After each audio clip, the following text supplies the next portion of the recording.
Okay. Take a deep breath. Just let go of the whole day, all the problems that happened today, all the troubles you're thinking about, because you're now in this room to learn and grow. So take another deep breath in. Count to 4. Hold. And exhale for 4. 4, 3, 2, 1. One more deep breath. Count backwards. 4, 3, 2, 1. All right. Now open your eyes. Okay. I don't know if I could use the mic because it's so loud. It helps. Yeah, you Okay, can't all hear right. you if you don't. Okay. All right. Maybe you can put it on thing. Okay, so let me tell you a little bit about myself, and then we'll talk about what I think is a spiritual artist. Good, can you hear it? Okay. Okay. All right. So some of you know me. I think I've seen a couple of you around. So I started painting probably in the year 2000. And I remember distinctly I started because I had lower back problems. And I was sitting at a computer all day long, and I thought, I got to do something where I can stand and be dramatic and move around. And so I started painting, and I had a loft down in Deep Ellum. I don't know if any of you have been down to Deep Ellum, but I had a really cool loft across from Fair Park. And I would paint in there during the nights, and in the daytime I had my ad agency, okay? So in the last couple of years, I had founded the Urban Artist Market. A few of you have been in it. Kim has been in it. And what that is that's a large marketplace with diverse artists inside. And we had everybody from painters to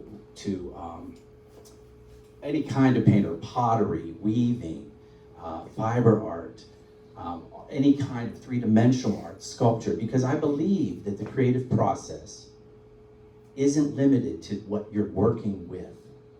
I don't believe the creative process is about that. And so in my book, I'll talk about that shortly. But so I did this market for a couple of years, and I guess how many of you have been affected by COVID? Right? It's been rough. It's been a rough couple of years. And so the first year when COVID occurred, I still had a market. I delayed it, and I had a couple markets, but it's been hard. It's been hard to get traffic indoors. But I sat down, and I have been visiting Santa Fe for 10 years. I go to Santa Fe once a year, and I highly recommend some sort of art retreat to any artist. And I go and I take a week by myself in a studio, and I just paint. And over those 10 years, I actually wrote all these notes. How many are you familiar with journaling? Julia Cameron, The Artist's Way? Okay? So believe it or not, that journal turned into my book. So I encourage journaling a lot. I think it's a wonderful spiritual practice. And so if you're still journaling, one thing I would encourage you to do is, and for those of you who don't know what journaling is, it's when you get up every morning and the first thing you do is you sit down, and she wants you to handwrite it. But you just handwrite your thoughts, stream of thought.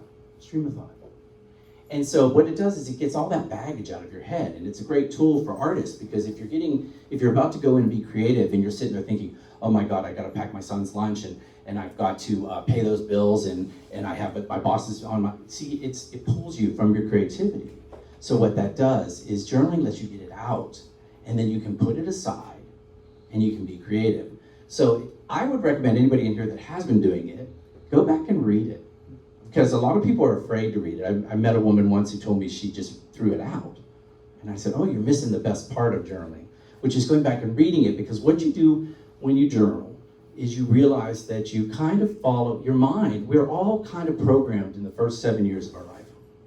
And so what happens is you'll find when you read your journal, you have the same thoughts over and over again. How many of you have noticed that when you read your journal? I'll sit there and go, oh, here's where I'm talking about my mother. Here's where I'm talking about my mother. She never thought I could be an artist. And here's where I'm worried about money. I keep going back to worried about money. So, you read the journal and you go and you'll see, okay, oh my gosh, I was worried about money in early May, and then in June, third week of June, and then about July, the second week of July. And so what happens is, realize, and if you study neuroplasticity and mind work, is we really are computer programs. And what happens is a lot of stuff goes into us early on, and then we actually act it out for the rest of our lives. Unless you are what I call a spiritual artist. So if you want to go to the next slide. There you go. Okay, I don't know if you guys can see that at all, but this is the back cover of the Spiritual Artist book. And basically what I had come to when I was doing this is I started painting in the year 2000. And I'll be honest with you, and I talk about this in the book, I was raised Catholic, and I was very devout and very passionate about spirituality, but I started realizing when I was a teenager that I was gay. And what happened was, I would go to church, and here I was, teaching CCD and painting the halls of the church and doing all this wonderful work for the community, but the minister was saying stuff that made me feel bad about myself. And so when I was really early on in my life, I walked away. I walked away from any concept of God. And I just said, I don't need this anymore. This doesn't relate to me. So I just left that concept behind, and I went to college, and I just didn't go back. What painting is, and what this book is about, is realizing that there is a way back to, I use that word loosely, God, because I don't want you to be trapped by it.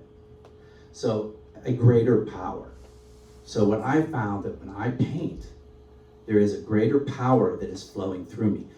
And I'm sure anybody in here that considers themselves an artist, you can all say, oh yeah, I know that. I sit there and sometimes I'll struggle, but suddenly I'm flowing, right? I just pump, pat, pat, pat, pat, and you feel that passion coming through you. And you go, oh my God, there's a power here. And you look at the painting, you look at the canvas, you go, who did that? How many of you had that experience where you finish your work and you go, who did that? And you're like, it was me. I mean, I know that I like that color, and I know that I use certain tools, but there's something about that was greater than me. So I invite you as we go into this presentation, because I will tell you, I had a hard problem with the word God. It really blocked me. And so I had a roommate in my 20s, and she was reading some spiritual books. She was very dramatic, very, very interesting, and very at peace with herself, though. And I said to her, oh, I can't read anything like that. I don't want to read anything about God. And she said, well, what if you call it something else? What if you don't use the word God?